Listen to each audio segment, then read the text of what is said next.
Hi, everyone. Welcome to Mental Health Bites with Dr. Judy. In this podcast, we'll discuss a timely topic related to psychology, answer one of your burning questions, and leave you with a practical tip to improve your mental wellness every single day.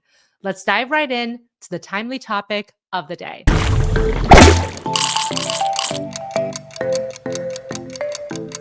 Today, we're going to talk about how to reparent yourself, especially if you've experienced attachment wounds from childhood. If you've ever struggled with self-doubt, emotional overwhelm, or felt stuck in the same relationship patterns, your inner child might still be waiting for the love, guidance, and support it didn't receive. But here's the incredible part. You can give that to yourself starting today. In this episode, we'll cover what reparenting is and why it's essential for healing attachment wounds, how not reparenting keeps you stuck in insecurity, emotional burnout, and self-sabotage, and how my core 3 framework, specifically the encourager role, helps you to reparent yourself, and a step-by-step process to start reparenting today. If you're interested in this topic and want to go even deeper, I recently had a TEDx talk at TEDx Reno just on this very topic, so definitely check that out if you want more information. Well, let's get right to it. So, what is reparenting and how does it heal attachment wounds? Reparenting is the intentional process of giving yourself the emotional nourishment, safety, and structure that you didn't receive as a child. According to attachment theory, our early relationships with caregivers shape our beliefs about ourselves and the world. If you grew up with inconsistent emotional support, harsh criticism, or neglect, your nervous system learned to operate in survival mode, and that can lead to anxious attachment, avoidant behaviors, or deep self-doubt.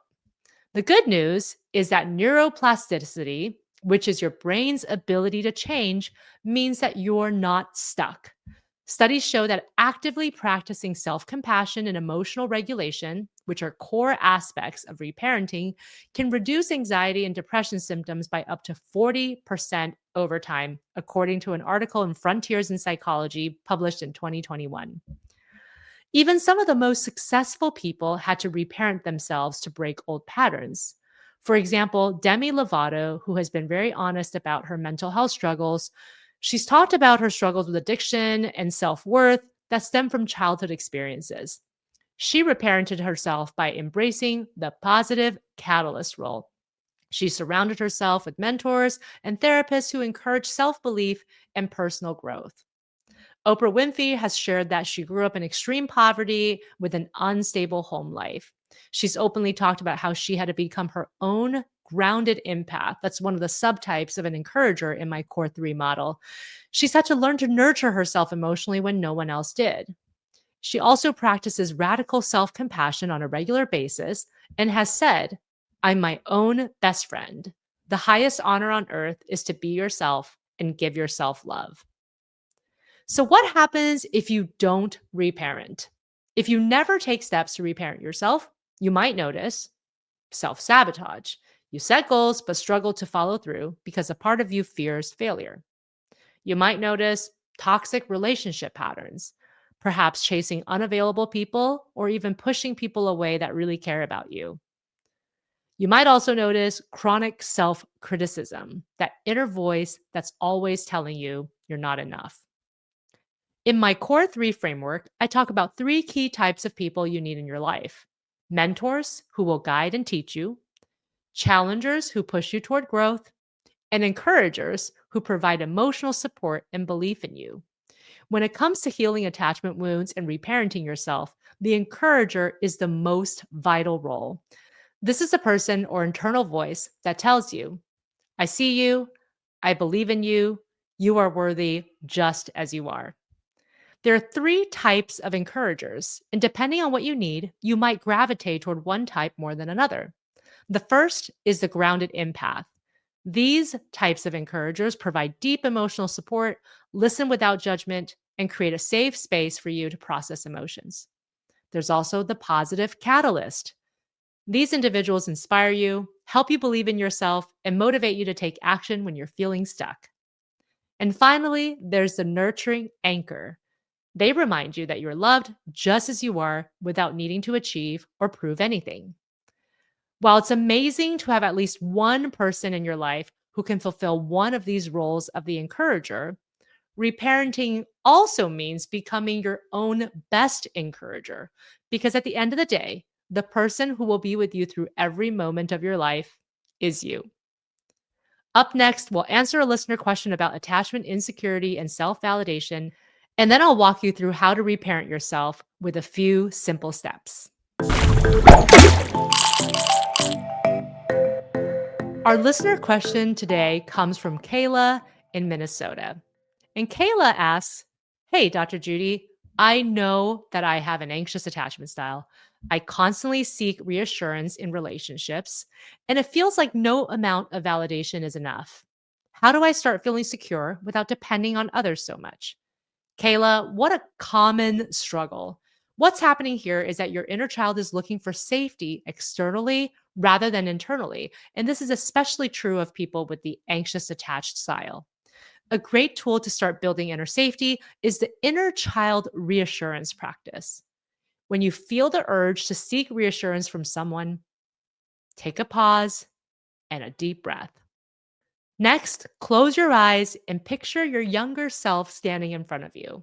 This younger self could be any age. It could be you at 5 years old, at 10 years old.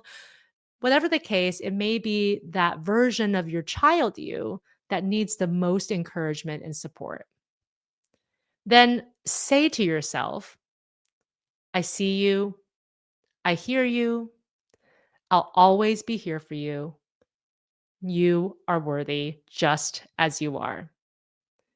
This simple act of self validation is so powerful because it tells your nervous system, I can trust myself. I don't need external validation to feel okay.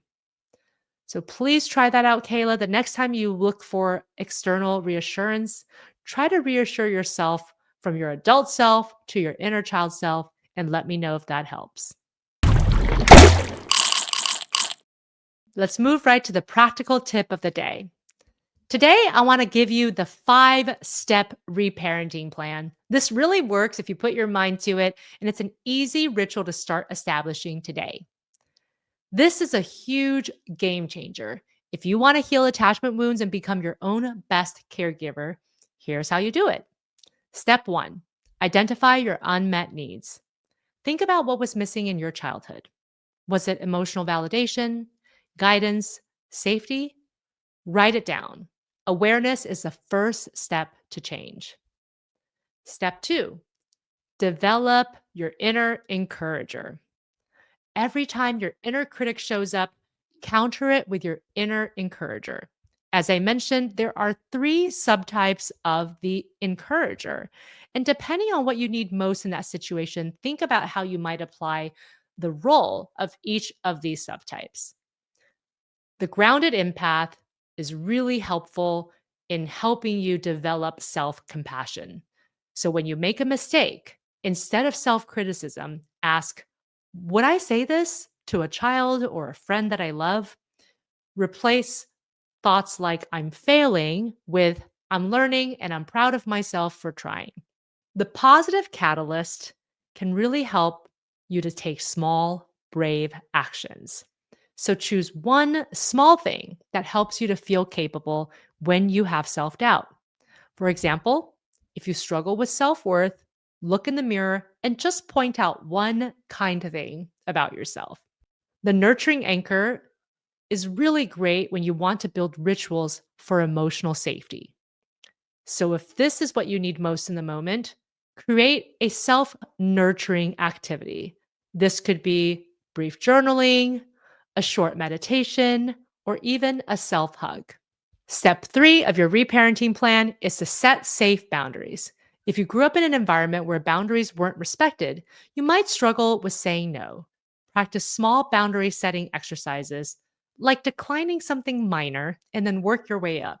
If you want more ideas, you can check out my book, The New Rules of Attachment. I have a whole section on how to set healthy boundaries. Step 4, build self-trust with daily check-ins. Ask yourself every morning, what do I need today? What can I do to feel safe and supported? Listen to your inner needs and follow through on small commitments to yourself. And step 5, create your reparenting ritual. This could be a daily affirmation, a self care routine, or even a weekly self check in. One of my clients started writing herself letters every Sunday as if she were her own parent, saying things like, I'm proud of you, I believe in you. Over time, this completely reshaped her self worth. If you practice these 5 steps consistently, you will start noticing a shift. You'll feel more secure, grounded, and in control. And that's what true reparenting and secure attachment is all about. Thank you so much for tuning in to this episode of Mental Health Bites with me. If you enjoyed this video and found it helpful, there's plenty more where that came from. Make sure to hit that subscribe button and click the bell icon so you never miss an update. Give this video a thumbs up if you liked it, and leave a comment below with your thoughts or any questions you have. Also, share this video with your friends and family who might find it useful. Stay tuned for more helpful content, and until next time, take care of your mental health.